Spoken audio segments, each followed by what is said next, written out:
Halo anak-anak, hari ini kita akan belajar tentang gaya gesek.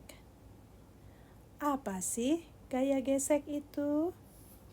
Gaya gesek adalah gaya yang muncul karena ada dua permukaan benda yang saling bersentuhan.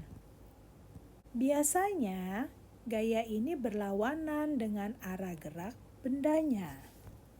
Nah, besar kecilnya gaya gesek tergantung pada permukaan bendanya.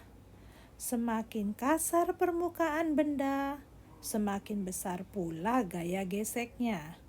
Sebaliknya, semakin halus permukaan benda, akan semakin kecil gaya geseknya.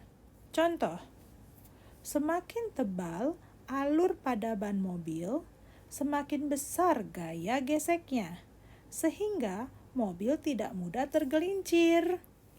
Sebaliknya, bila ban mobil sudah mulai botak atau aus, permukaannya akan semakin licin, sehingga mobil mudah tergelincir.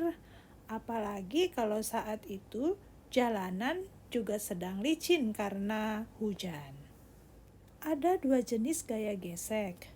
Yang pertama, gaya gesek statis, yaitu gaya yang bekerja saat benda diam sampai saat benda akan bergerak.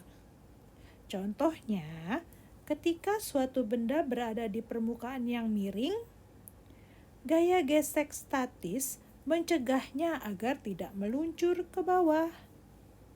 Yang kedua, gaya gesek kinetis. Gaya gesek kinetis adalah gaya yang muncul saat benda bergerak. Contoh, saat kita menendang bola, bola akan terus meluncur dan akhirnya akan berhenti.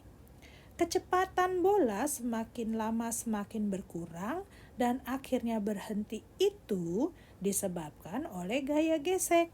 Manfaat gaya gesek bagi manusia dan makhluk hidup yang lainnya adalah yang pertama, membuat makhluk hidup, semua makhluk hidup berjalan tanpa tergelincir. Yang kedua, untuk menghentikan gerak suatu benda. Yang ketiga, menahan benda agar tidak mudah bergeser. Dan yang keempat, membuat api dengan menggesekkan dua buah batu atau dengan menggesekkan korek api. Sampai di sini dulu pelajaran kita hari ini. Tetap semangat ya anak-anak. Sampai jumpa di pelajaran selanjutnya. Dadah!